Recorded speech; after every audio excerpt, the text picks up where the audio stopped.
At the start of the 1988 NFL season, the youthful Atlanta Falcons knew that they were laying the foundation for the future of the franchise.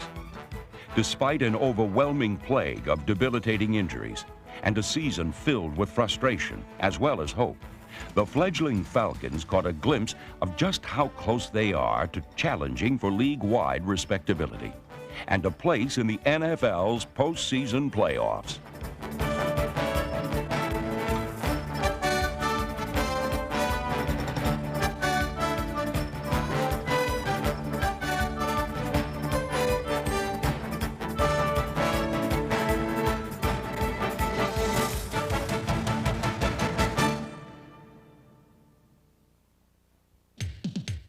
For Coach Marion Campbell's Falcons, the season began in Detroit Silverdome, where number 93 linebacker Andre Bruce, the NFL's #1 draft selection, played his first official game as an Atlanta Falcon and quickly recorded his first official professional quarterback sack.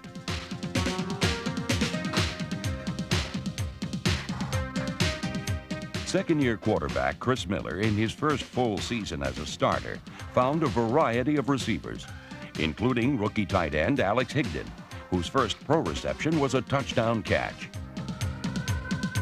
Three-time Pro Bowler Gerald Riggs, number 42, gouged out 149 yards of offense.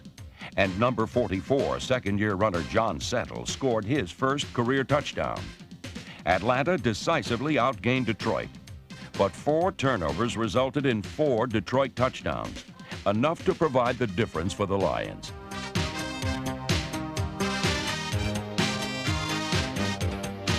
For the Falcons' regular season home opener in Week 2, the parade of turnovers continued against the New Orleans Saints. In all, the ball changed hands a total of 8 times, with each team claiming 4 turnovers. And as the players followed the bouncing ball, the lead also changed hands 4 times.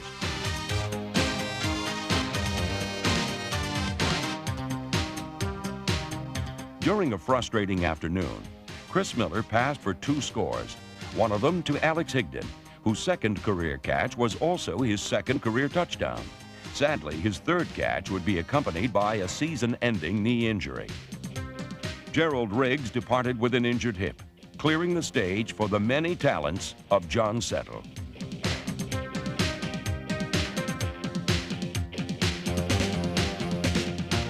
Settle's first 100-yard rushing day featured a 62-yard run, the 3rd longest in Falcon history. But in a battle of turnovers, the Falcons again came up just a little bit short.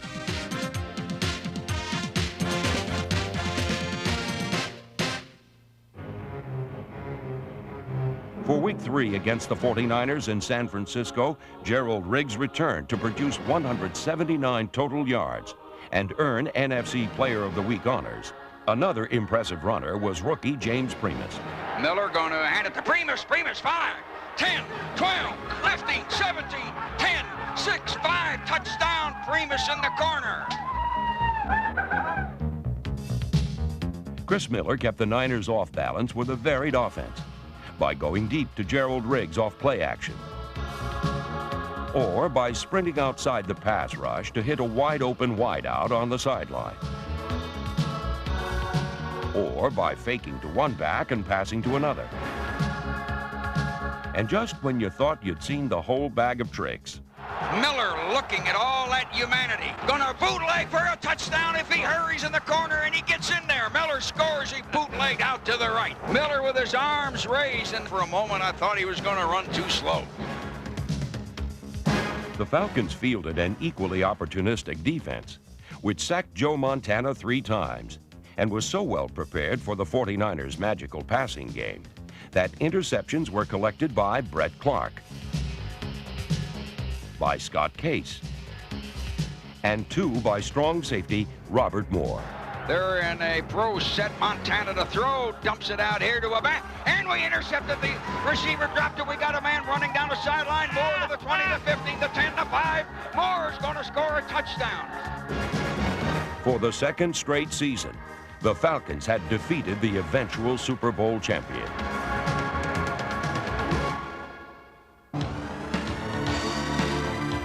Week 4 found the Falcons in Dallas, where the Atlanta defense continued to deal punishment at both ends of the passing game.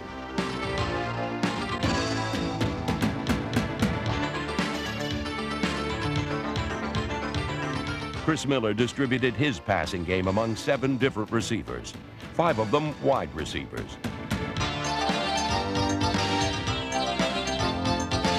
One touchdown went to Floyd Dixon, number 86. But the greatest production was by number 82, Stacey Bailey, who caught 4 passes for a career-high 169 yards, including one Miller bomb for 52 and another for 68 yards. Miller comes back to stand and throw, and again he's going to go long, and we're going to reach for Bailey. Complete in the 15 to 10 to 5 and a touchdown. The Falcons led the Cowboys until less than 2 minutes remained. But in the unpredictably topsy-turvy world of the NFL, they were again done in by key injuries.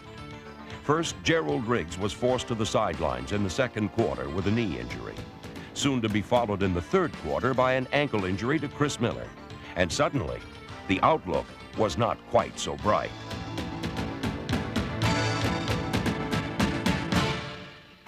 For Week 5 against Seattle, Steve Dills replaced Chris Miller. Dills is back to throw, and he's got a man open, and touchdown Bailey! Stacey Bailey's score was again the game's most spectacular play. And although they outgained the AFC Western champion Seahawks, it was to be another frustrating day for the Falcons.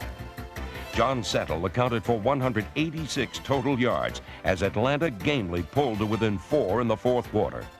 But injuries and turnovers again brought the Falcons up short.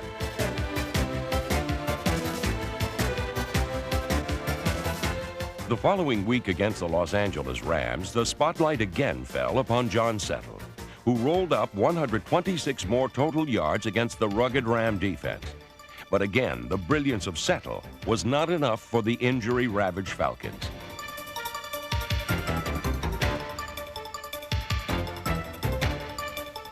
The blitzing Rams sacked their former teammates Steve Dills and Hugh Millen 9 times in a painful loss for Atlanta. In Denver for Week 7, the star was again John Settle with 171 more total yards and 2 touchdowns. The Falcons again stayed close into the fourth quarter before succumbing to the Broncos.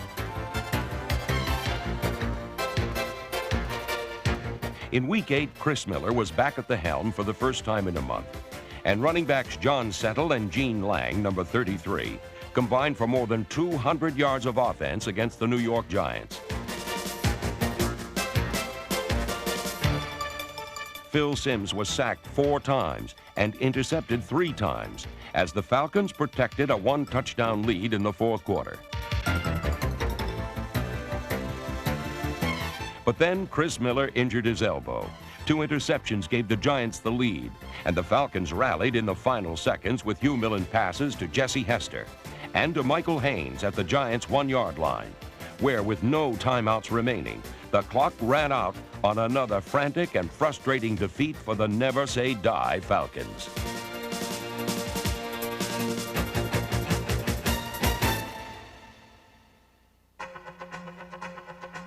The next week, Chris Miller returned for a fascinating duel of young quarterbacks wearing the number 12. In Philadelphia, Marion Campbell's former home, the Atlanta defense gave Randall Cunningham and the Eagles all they could handle, with constant pressure and 3 big turnovers.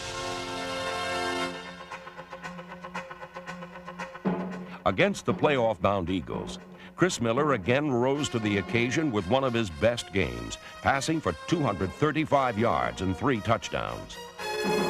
Miller back to throw, dumps it over there, complete on the 13-yard line, and the corner is aimed. It'll be a touchdown in the corner. Miller with 2 men slotted left, looking. There's a man open in the corner, touchdown to Dixon. Wide open down in the corner, Floyd Dixon. Now he fakes the run, he's back to throw again. And we knocked him from behind, and a big lineman, Gann, picks the ball up, is running down to the 15, to the 10, to the 5, and Mike Gann is going to take it in down there and score. I'm not believing what I just saw. Miller back to throw. looking down the middle, and it is complete on the 15, touchdown! Michael Haynes right down the middle. Chris threw a perfect strike. Michael Haynes streaking down the middle and breaking away from his man. Falcons just will not quit. In one of the most exciting games of the NFL season, the Fighting Falcons had outplayed the eventual NFC Eastern champions at their own game, 27-24.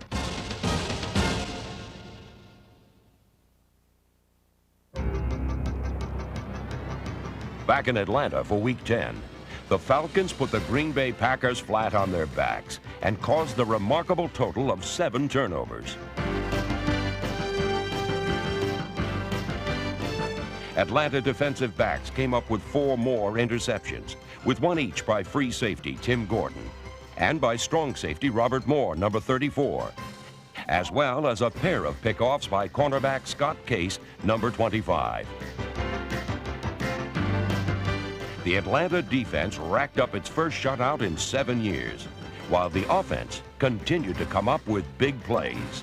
Green Bay, a lot of men on the line. He fakes it, bootlegs. Miller stops, fires, long ball, trying to get in the corner, and touchdown! Gene Lang took it away from the back. The 20-0 shutout was followed by another low-scoring contest against the San Diego Chargers, who played some defense of their own, holding Chris Miller and the Falcons to just 1 touchdown on a pass to Michael Haynes. Scott Case and the Atlanta defense had another great day, allowing only 10 points, which turned out to be just enough to win for the Chargers. It was apparent, however, that the pieces were starting to fit together for the young Falcons.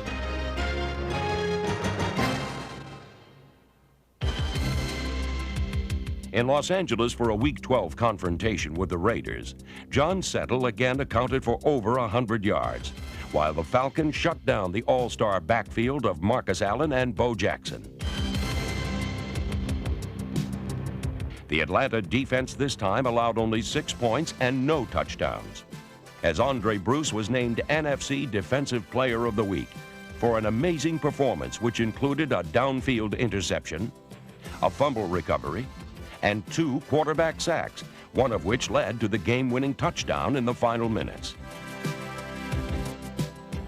Verline takes it, and he drops back. Falcons trying to come after him. They chase him, and they got him.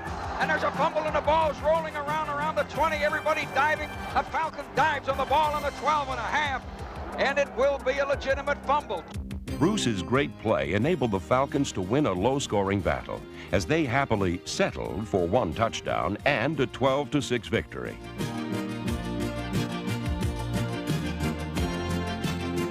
Back home the next week, Falcon defenders rained on still another quarterback's parade as they forced Vinny Testaverde and the Tampa Bay Bucks into 4 turnovers, including another interception by Andre Bruce and 2 more by Scott Case.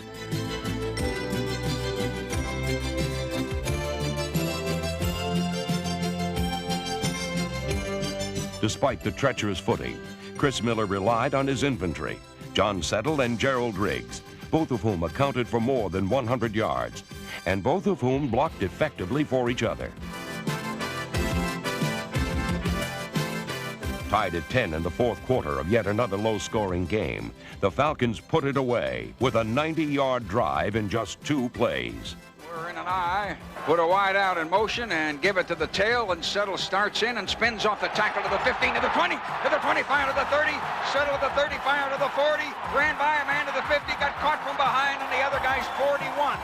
We're in a pro set. They're coming after Miller. Miller back, gonna throw a long lead pass, and there's a man. He catches it sliding on the mud. Touchdown! Having won 4 of 5, next was a Game 14 rematch with San Francisco. In another evenly played game, the only touchdown of the day was also the first scoring pass allowed by the Falcon defense in 17 quarters. Montana back to throw. They chase him. They miss him. He's running across the 30. Now he's going to throw one in the corner. Rice caught it for a touchdown. Although eliminated by the champions-to-be, the Falcons' gutty style foretold good things to come. In 1988, number 3 punter Rick Donnelly ranked 3rd in the entire NFL in net yardage, and 2nd with 27 punts inside the opponent's 20-yard line. The Kamikaze Coverage Unit, the proving ground for young defenders, ranked 1st in the NFC, featuring the efforts of hustling hitters like Tim Gordon, Jesse Tuggle.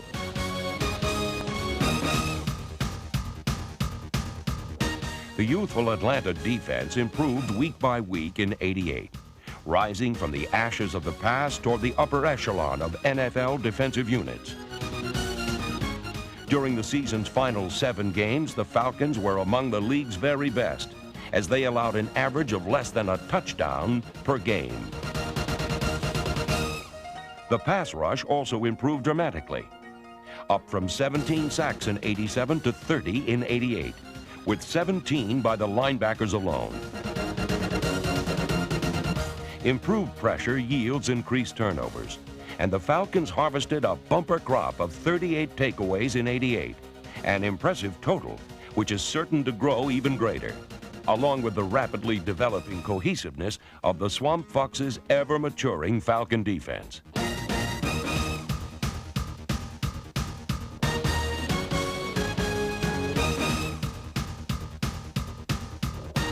The foundation of the defense starts with the line, anchored by the 3rd-year nose tackle from Oklahoma, Tony Casillas. At one end is the 4th-year pro from Notre Dame, Mike Gann. And at the other end is a 5th-year man from Oklahoma, Rick Bryant, who was 3rd on the team in tackles. The linebackers are a blend of youth and experience. 2nd in tackles was signal caller Joel Williams, while the team leader in tackles was John Rady. Also, with over 100 tackles was 2nd-year pro Jesse Tuggle. An impressive core of promising young outside linebackers include 2nd-year pro Michael Reed and 3rd-year man Tim Green, who was 4th on the team in sacks. And if Tim Green didn't bag the quarterback, rookie Marcus Cotton did. Among the team sack leaders, Cotton ranks 2nd only to his fellow 1st-year pro Andre Bruce of Auburn, the team leader in sacks, and an irresistible force for opponents to reckon with for years to come.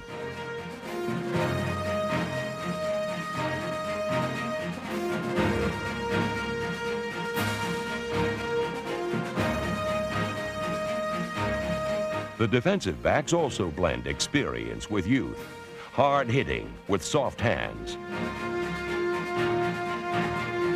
The leader of the Falcons' special teams hit parade was 2nd-year free safety Tim Gordon, who also came up with his share of turnovers. A fixture at cornerback is Bobby Butler, who ranks 4th in career interceptions. 3rd-year strong safety Robert Moore had 5 thefts, while the top pass defender was cornerback Scott Case, who always had a hand on the ball, or better yet, 2 hands. Of the Falcons' 24 interceptions, Case had 10, more than enough to land him in the Pro Bowl. And with quality depth from men like nickelback Charles Dimry, the Falcons' defense appears set to unsettle any offense.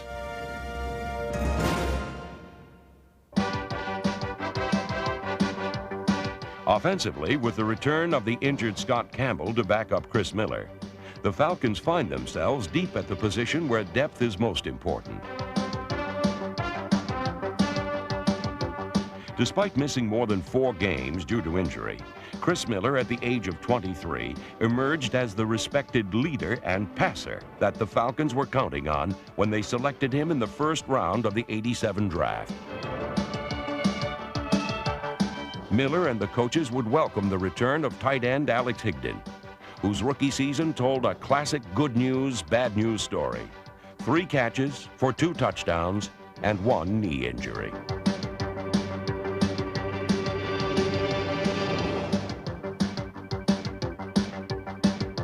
Chris Miller's wideouts include Olympic trial speedster Michael Haynes, with 4 touchdowns as a rookie, and a veteran who ranked among the NFL's top receivers, Stacey Bailey, with an average of more than 25 yards per catch. For the second consecutive season, the receiver with the most catches was the 5-foot 9-inch third-year dynamo, Floyd Dixon.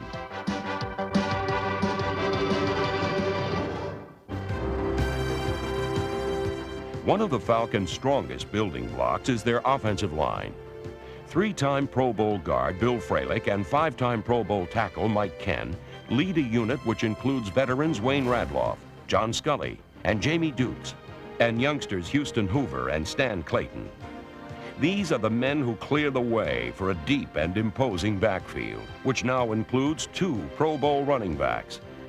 When three-time Pro Bowler Gerald Riggs went out with a knee injury, young John Settle broke free and became the first free agent to rush for 1,000 yards since the NFL merger in 1970.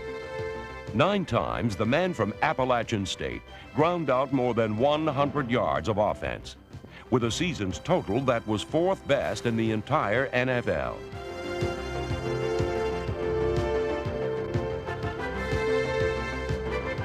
Rebuilding years are tough years for the players, the coaches, and the fans. But it's worth the sweat and pain and waiting when your young team is ready to put it all together and play with the big boys, including the once and future champions. As John Madden put it, Chris Miller has shown that he's the future for Atlanta. And with Chris Miller and a gang of tough young warriors, the big play is back in the Atlanta playbook, on both offense and defense. With the continued improvement of the Falcons' young veterans, and with the addition of more good talent selected by Ken Herrock and his staff, there is good reason for the optimism that shines among Marion Campbell's Fighting Falcons.